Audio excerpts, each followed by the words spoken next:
sorry. So, another episode of British Business with Matt Holland. Today, me and Tom are chatting about fixing the UK. Oh, yeah.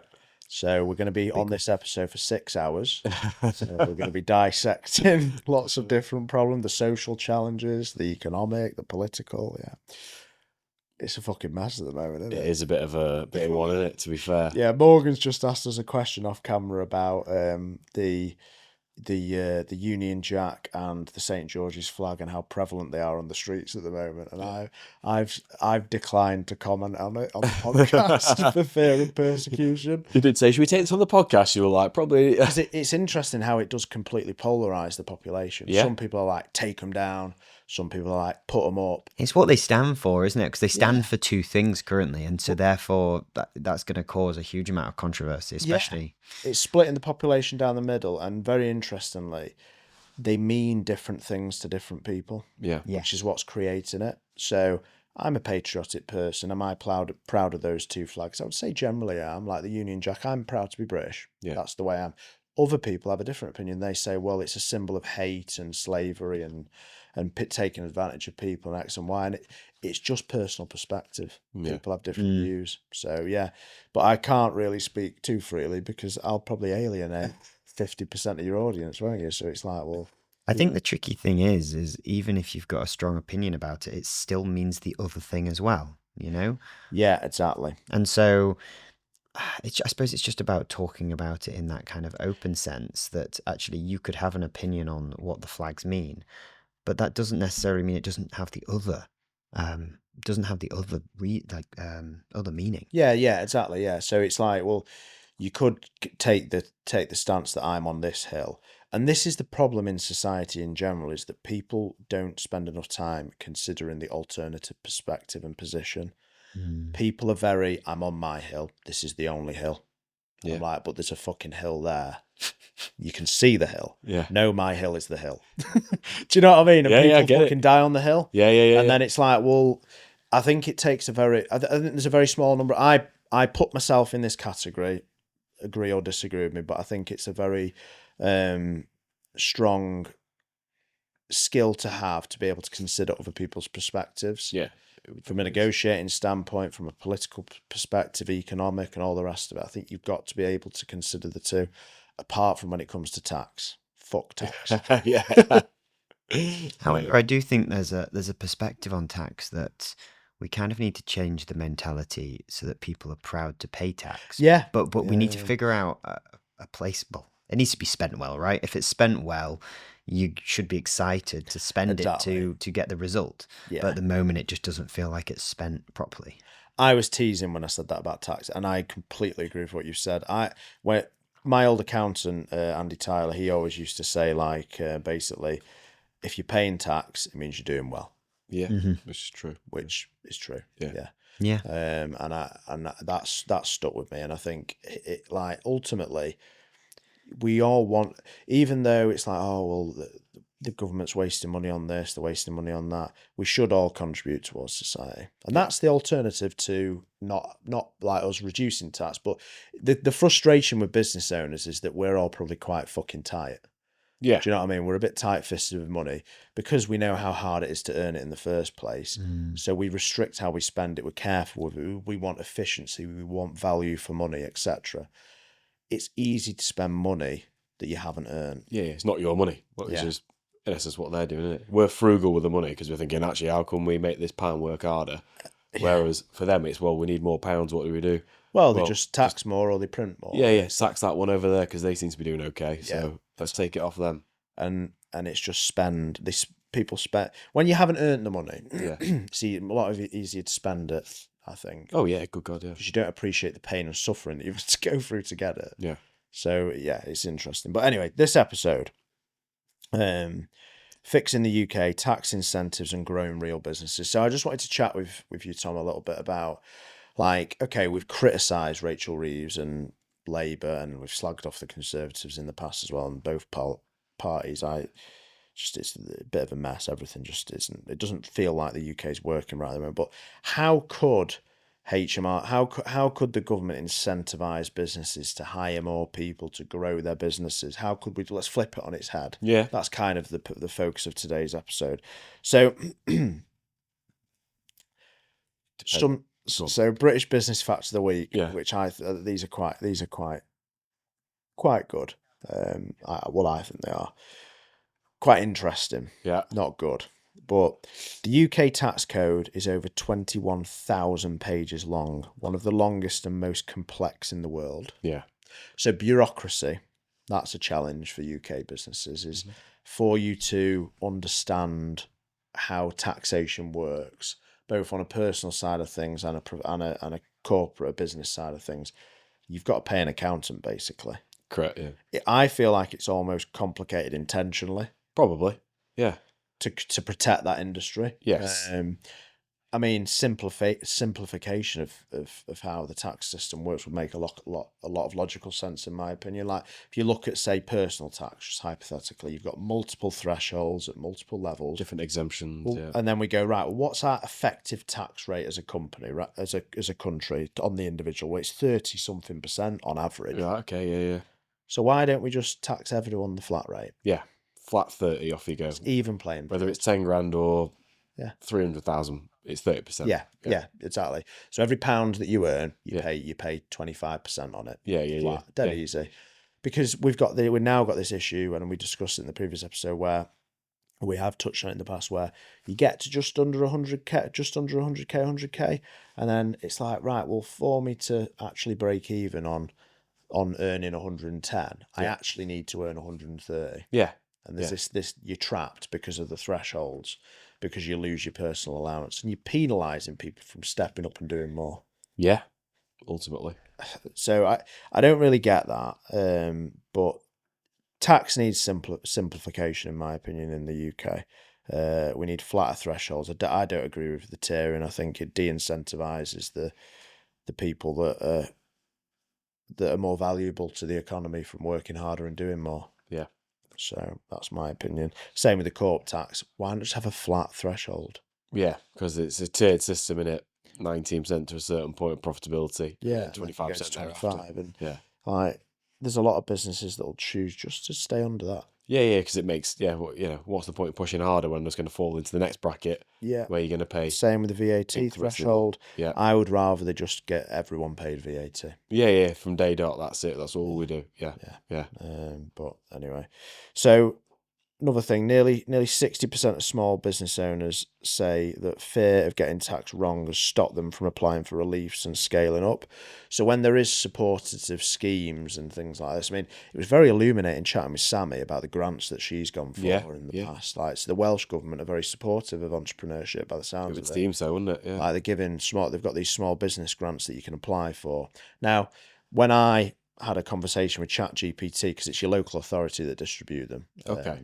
That's how it works in England. In Wales, it's like Department for whatever. Yeah. It's more centralised because obviously it's a smaller jurisdiction area, so it wouldn't make sense for them to think it. But Cheshire East Council, they've got some random fucking stuff in there that no one's going for. I can't remember off the top of my head, but I looked at it, I was like, how is this really stimulating? Yeah. It's probably not, is it? And to do it wasn't really going after the right things. I need to have another look at it to be able to articulate myself correctly. But for people listening, what you should do is ask ChatGPT what government incentives, what grants are available for small business in your local area, and have a look at what it spits out, and then go through and look at the source locations, which is the local authority websites, and comment below what's available in your area. But I think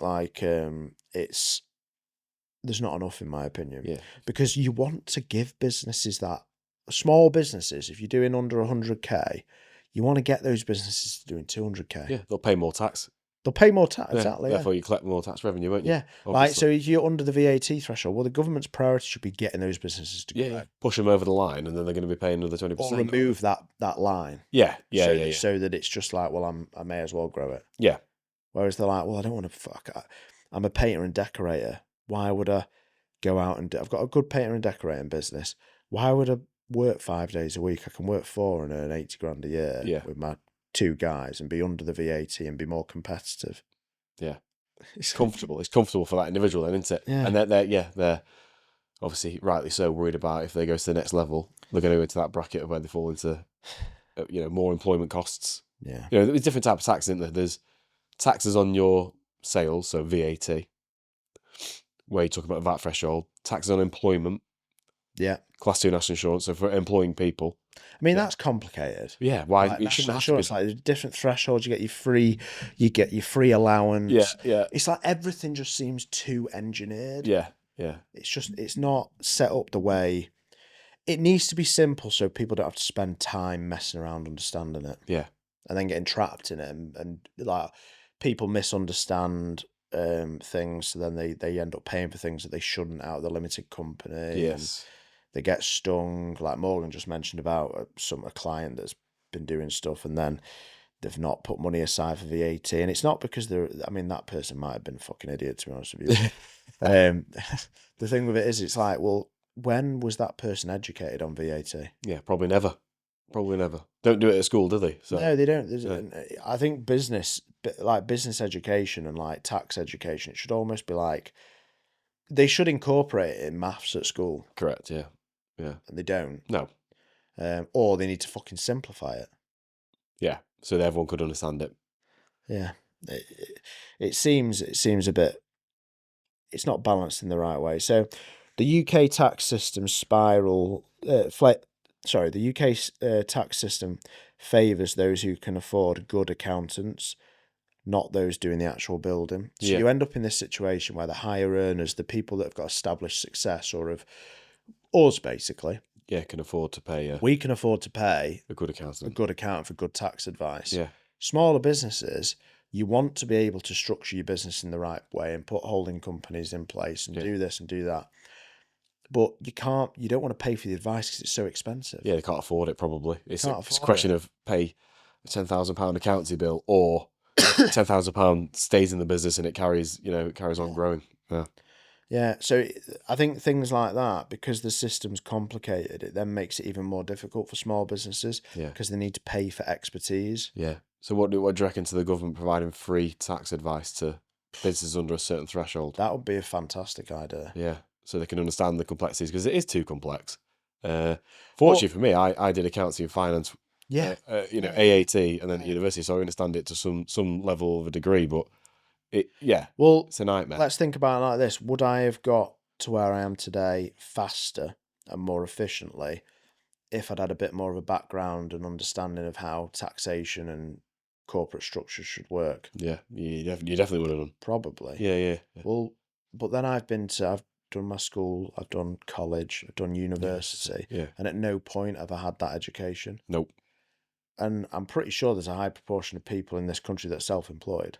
Yes. So why is proportionately we're not educating people about that?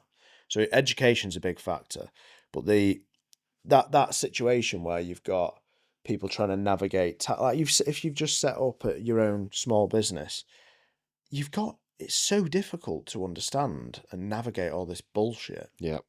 When in what should be happening is, you're right, what would be a really good incentive for small businesses, and it'd have to be managed in a coherent and logical way, but giving people a tax rebate on the accountancy spend. Yeah.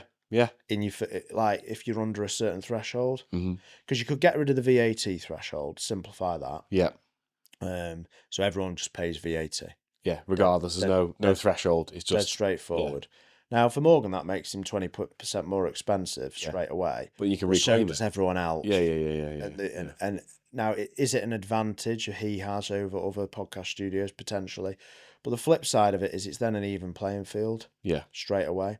And then also, what you could say to counteract that is, right, well, you're going to have to do VAT returns. So what we're going to do on your corporation tax, you can apply for relief. Yeah. So, right, okay, you made a profit. Well, you can reclaim in your first, and do some kind of system where if you're paying the 19% corp tax, then you get rebates during that period while you're growing. There's loads of intelligent things they can do, which I don't think would cost the bigger pot a large amount of money. Yeah. Again, it's speculation and opinion. Like, we're not the Office for Budget Responsibility or the fucking all the rest of those clowns. I just think it's interesting. Like, it's complex. We're not making it easy for small businesses to grow. No, it's too difficult to understand. So that's a big problem from my perspective. Like, complexity is spiraling, and it's too hard from that perspective. Like, I was chatting with a lady who's set up it's a few weeks ago, it's an aesthetics business. Okay. She's a GP by trade. Right. And we were chatting about and her understanding of how businesses are structured and things like that, and tax. She doesn't have the knowledge. No. And I'm like, she's good at what she does, but she doesn't understand the business aspect. Yeah, and I feel for her, because it's like, how's she going to gain that knowledge? And she's going to have to go out on YouTube, or she's going to have to pay an accountant loads of money. And she's just getting going. Yeah. She's got a great business. She's good at marketing. She's on Instagram. She's doing stuff. She's fantastic. But again, it's like, well, where's the support? That's where it lacks, isn't it? Clearly, the guidance and the help to understand the rules. And then there are incentives out there, but they're complex. Most of them you're ineligible for. Yeah. You don't know where to apply from. Like you're saying about the Welsh government there. Yeah. Giving it, like, what's going on in Cheshire East, what's going on in the Yeah. We don't know, no one's telling us about it. No. And if they are, it'll be targeting different specific industries that they, for whatever, like, be like fucking some green energy bullshit probably. That's what it'll be. Let's put some fucking solar farms up and ruin the landscape. Yeah. Don't get me started on that shit. 3 in 5 SME business owners avoid government schemes because they don't understand them. Says it all, doesn't it? So even when they are putting schemes out there, either they're not telling people about them or they're not making it simple. Yeah. They're almost making it intentionally fucking difficult. Yeah. So that the businesses that know how to navigate and become good at, I mean, that's a skill in its own right, knowing how to claim grants. Not ideal. I mean, VAT returns, do you do them in-house or do you get your accountants to do them? No, yeah. So our bookkeeper, she obviously enters everything onto the system at Sage, in which we use, and then the accountant does it. But we are going to bring that in-house anyway. Oh, yeah. Just because she's capable of doing it. She's done it for year upon year. So, how about yourself? We use our accountants to do it, and I think it's the interesting thing is you're bringing it in-house. You're going to save money. Yeah. Right. But a small business like Morgan, he'd have to pay a bookkeeper or an accountant to do it. Yeah. Because he can't do it himself. No. Do you know what I mean? Like, so that at that small level, you've got more cost. Correct. Yeah. Do you know what I mean? So whereas I can save by bringing it in. Yeah. VAT, but then it's things like R&D claims. You ever done an R&D claim? No, we did explore it for some software that we were developing. And then, actually what you were pointing out there in one of those quotes before, it's become a bit of a hot topic now where the spotlight is on these R&D claims. And what we don't want to do is put a claim in, get the expense and the tax deduction, and then all of a sudden 12 months down the line they come at us for... I've done an R&D claim before. Yeah. It was complicated. It took a lot of my time, and I saved probably about £50,000 in corporation tax. So it was worthwhile doing them, but it was a fucking nightmare. Yeah. And it's a racket as well. Oh yeah, because you have companies that will come in and help you with it, don't they? Yeah, exactly. So we saved 50 grand in corp tax, but I had to pay 10 grand to the people that processed it all. Yeah. And helped us through it. So it's like the government is in cahoots with accountancy firms, in my opinion. Yeah. Like it's intentionally difficult. Yeah. Madness. I mean, what other things do you think about tax and think that it's unnecessarily difficult? Like I said before, it's a tax on turnover, 20%. That's been 17.5%, 15%. Obviously, a sliding scale now, depending on whether it's for us and what we sell. Kids' clothing is T0, so no tax, up to the age of 16. Anything over that, taxable 20%. Some people don't even know that for a start. Safety footwear, hard steel toe cap boots, therefore T0. That needs looking at for a start. For us, it's proven once we lower our prices, we sell more volume. Like, what would happen if the VAT percentage went from 20 to 17.5%? People could afford to lower the prices, make it more accessible to the general public. So at the moment, VAT is pretty flat. I think there's a couple of minor industries where Well, I think during the pandemic they changed it for hospitality. Yeah, they got was it 5%? I think 5% VAT. Yeah. I'm not pro having different thresholds for different industries. Yeah. Because again, it makes it more complicated. Mm-hmm. But I mean, I think there's other ways it could be done. I mean, to counter that, maybe that's what would be logical is if you did a discounted rate for certain industries that are struggling or you want to incentivize. But then it's like, well, let natural economics happen. Yeah. If an industry's struggling in the economy, why would we prop it up? Yeah. I don't know. I'm a bit more agnostic about that in the sense that like maybe if things aren't working, let them fail. Yeah, good point. Good point. Because you end up then paying loads of tax. Yeah, I don't know. I don't know whether VAT should be tiered. It should be based on industry. I'm not sure. Right across the board. Because basically, a lot of the hardship in say hospitality is created by national insurance. Yes. So it's like labour cost. Yeah, or labour taxes. Yeah. So for me, I would simplify that rather than messing with the VAT thresholds, which make it more complex for business owners. True. Yeah. Because if you've got a business that sells different sectors, yeah, you then got the whole thing of like, oh no, Mr. Account, 90% of our trade is through this line. It's like, well, actually, it's through that. Yeah. Then people are more tempted to fudge the books. True. So I'm not necessarily pro different thresholds on things like VAT. Well, not thresholds, but different industry incentives. I wouldn't incentivize in that way. I'd simplify things more. Yeah. In other areas, that's what I think we'll be doing. What about hiring? Is an incentive for hiring? Yeah. How could the government incentivize? Because we talked about obviously offshoring and things like that. Yeah. How could the government incentivize British businesses to have a bit more of a go and hire UK people? Yeah, I mean, make it easier to recruit UK versus offshore than we spoke about in the car bouncing ideas round.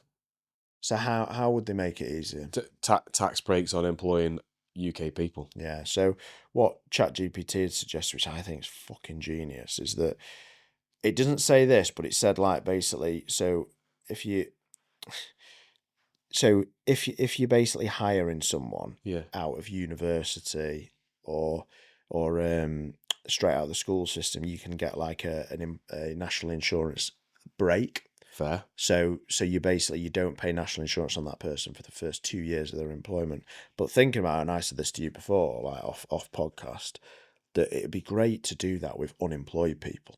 Yeah. So if you've got people that have been unemployed, incentivize businesses to almost discriminate against the people that are I mean we do it in other areas. Yeah, we do. We do it on colour of people's skin and religion and ethnicity. We'll say, oh, the government wants you to hire more non-white people. So why can't we do it where the government, let's incentivize people that are out of work. Yeah.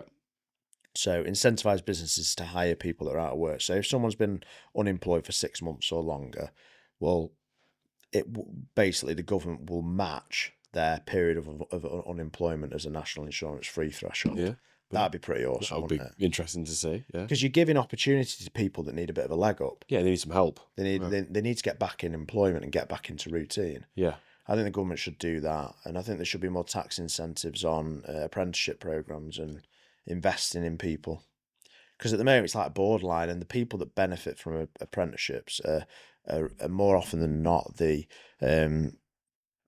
apprenticeship providers. Yeah, the agencies that push it upon you. Again, a whole racket. That is a racket, that. Yeah, because it's complicated. Yeah. So there's stuff like that that's going on. But yeah, I think national insurance holidays and stuff like that from paying national insurance for employing people, that would be really logical. Maybe keep the thresholds where it is. We are where we are with that. Yeah. Let's pay the tax, but let's incentivize to get people into employment. Employ them, yeah. Help your company grow, business grow, you'll pay more tax in the... Or say if you go and send a member of staff on a training course, let's make that pay to do that. Yeah. So AI, for instance, like if there was a we could get people doing apprenticeships in AI and leveraging AI in business and things like that. Let's get behind stuff like that. Things that are going to make an economic difference. Yeah, encourage that development and therefore that productivity when people can upskill themselves. If people think about the business or the industry that they're in, and think about training that would have been really helpful to yourself individually earlier on in your career or business that would have put you ahead. Yeah. Accountancy. Yeah. It's a big So one. if the government said, right, well, if you spend £1,000 on an accountancy course for one of your employees, you can offset against your corp tax, but we'll double it. We'll do 150% corp tax relief. Yeah. You're like, fuck yeah. Yeah, we'll have a bit of that. Yeah. We'll have a bit of that. We'll upskill our staff. Yeah. And that is going to help the economy. It's going to help jobs and it's going to grow things. Whereas for businesses, it's like, oh, well, it's another cost that I've got to expel. But if they were incentivized to do it because they're going to be paying the corp tax off anyway, well, it's like, well, I'll offset that. Yeah. Yeah. More of an incentive to do so, isn't it? So you could train someone in-house to do your VAT returns and I don't know. Yeah, I mean, the VAT threshold's a big one. Once you go over that 50k of corporation tax, the rate goes up. Yeah. Is it 50k? The profit's up to 50,000. Yeah, is it 50 or is it 250? It's 19%. No, yeah, it's 19% up to 250k. Yeah, and then it increases 25. I don't know where I've got the 50k from. Ignore that. So other things that we can look at doing. So simplifying R&D claims. I think that'd be a really good thing. We touched on before how complex it is. Incentivize businesses for investing in training, incentivize them for investing in like research, developing new product ideas, things like that. The only problem I see is like people taking the piss. Yeah, which is probably what's happened, which is why they're clamping down on all these. So it needs to be simple, but it needs to be like accountable. It needs to be very easy for them to police because otherwise people do take the piss. ChatGPT is suggesting a gradual tapering of VAT registration from 85k to 120. So basically upping it. So rather than doing what I've said, which is just get rid of it so everyone pays it so it's an even level playing field. Take it up to like 250k or 125. Yeah. I think that'd be good because it will incentivize people that are in that 85k threshold who are just cooking their books to stay under. They'll just go, they'll grow it. There'll be a lot of people there on that borderline where they're thinking, oh God, another 10-20% on the turnover, and then I'm going to be having to do VAT registration. I think that would be, and it would streamline things from a VAT perspective, and that's definitely something that we should consider doing 100%. Yeah. What else, Tom? Come on. Think on your feet. Yeah, well, I've got those turnover tax, haven't we? Employment taxes, establishment taxes. So I think business rates that we're all, I know you're paying, I'm paying on the warehouse where we are. It's like, it's a significant cost. We're into 22, 23 grand a year. What do you get for it? Nothing, because we pay privately for the bins to be emptied anyway. Because obviously they won't do that, but even that, two skip bins, it's like bloody $4 grand a year to get them emptied. But nothing, basically. As far as I can see, we don't get anything.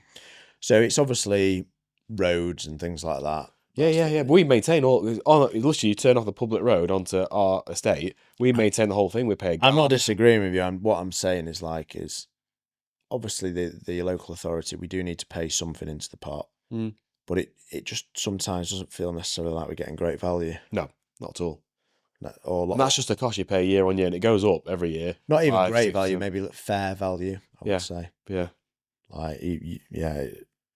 It's an interesting one, definitely. Yeah, because it's all based on the rateable value of our building. Yeah, so you rent, and then on top of your rent, you pay your business. Yeah, yes, and some people won't understand that. They sign up for a lease on a building, and they'll go, "Hold on a minute, what the bloody hell's this rates bill coming in at? Why, no one told me about that, but it's significant cost. It can be half your rent."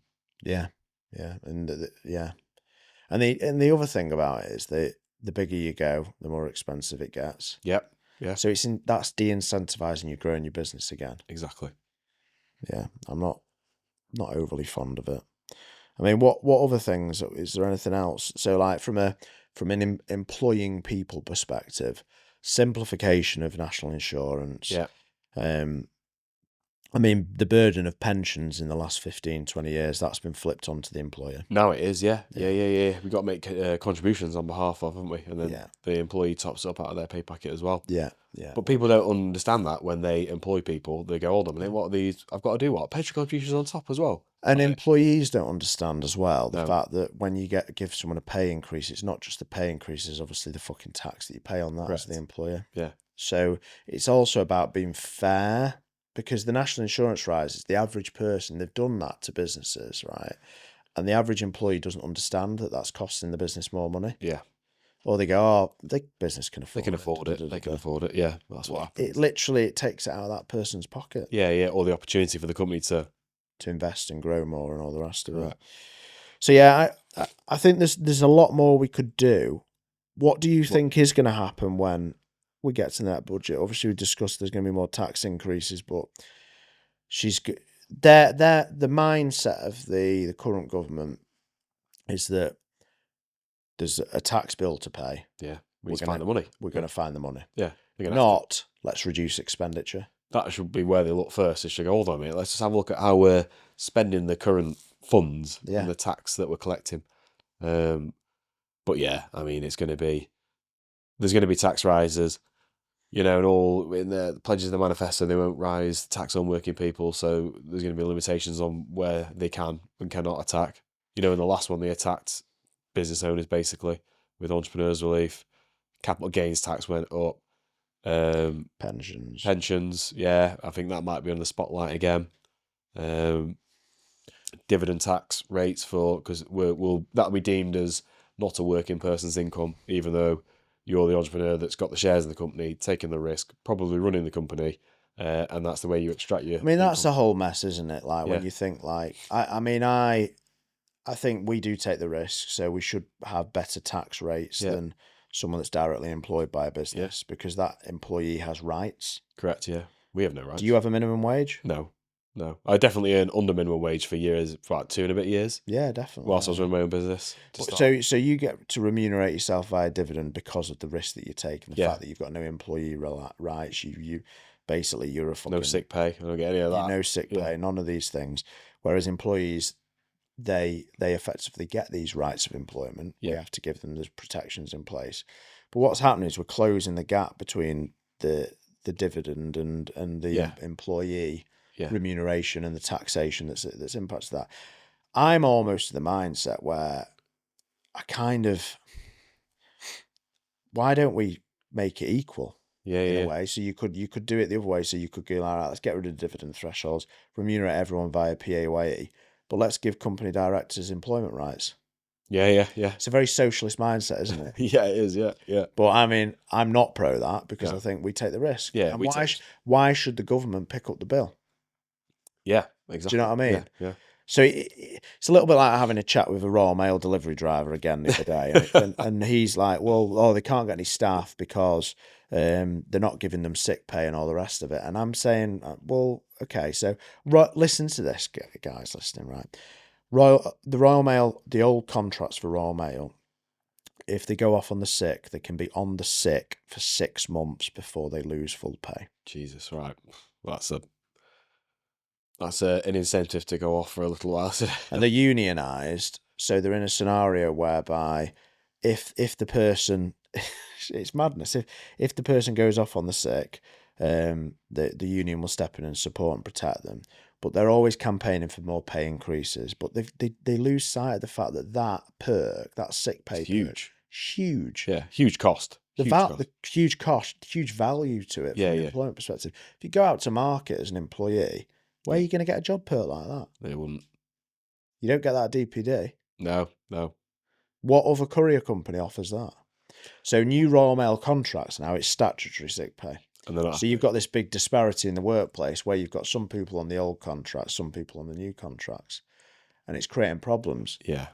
But why should that Royal Mail worker get 6 months when the guy in my warehouse, because we've got to self-fund ourselves, we're running our own business, we're non-unionised, all the rest of it, we can only offer them statutory? Yeah. It's a real disparity. It is. And then the Royal Mail drivers say, "Oh, we work outside, so we need sick pay." Well, my guys are working in a warehouse. Yeah. cold warehouse in the the winter. disparity in society, and who's paying for that? Well, at the moment, it's a private company, but they're having to change things. Yeah, they are. Yeah. Oh, they've not made any money. I wonder why. Yeah. They'd be leaking money left, right, and centre. Yeah, there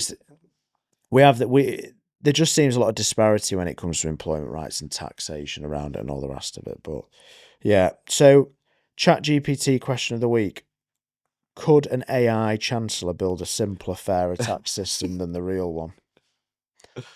Well, I think the problem with the individual, so Rachel from accounts in this scenario, is that she has political opinions. Yes. Yeah. So when you intertwine politics with economics, that's not a great thing. The other problem is that economics is inherently political as well. Yeah. So is she building her taxation plans around her political opinions, or what's going to be right to grow the economy? Like VAT on private school fees. That was political. Was that a political move? That'll be political. Was that a class decision? It's cost them money by doing it. So, which is just hilarious. So it's political, surely. Must have been. And I think it was the Office for not Budget Responsibility. There was another think tank that said basically now it's costing the government more money. Yeah. Because in my opinion, what should happen is if you put your kids into private school, you should get a tax break. Yeah, because you're taking them out of the public sector funded spaces. So get some tax relief from that to help you to pay towards a private education. Yeah. So you're taking your more kids people out, will be able to do it. Exactly. You're taking your kids out of state school, saving the government money. Yeah. You're paying to put them in private education, then you're getting tax VAT on it. Yeah. Well, fuck this, I'll just put it in there. Yeah. And I'll have that cash, thank you very much. Yeah. Oh, we've got to pay the bill now. Yeah, that's what's happened. It's the same like Sammy homeschools her kids. Yeah. She should get a tax break for that. Yeah, she should, because she's not using the local resources. Yeah. Saving the government money. So that whole thing with the VAT and private school fare, I mean, my kids will go to state school. I think state school, it works. I've got no issue with it. If I was in a fortunate enough position to be able to properly afford it, then I would. But I'm not there yet. I'll leave a lot of money in the business. Do you know what I mean? And I'll roll it over and keep growing it. And we're in a fortunate position. I mean, if maybe I need to work a little bit harder and then I can afford it. But it's 20% more expensive. Yes, exactly. It's just becoming more and more unattainable for a lot of people, even people that are earning, significant incomes. Once you build that into your life, if you put them in, they're generally going to have to stay in, because it's going to be very difficult to reintegrate them into a different school once they've made all the friends and things like that. And it won't be fair on them.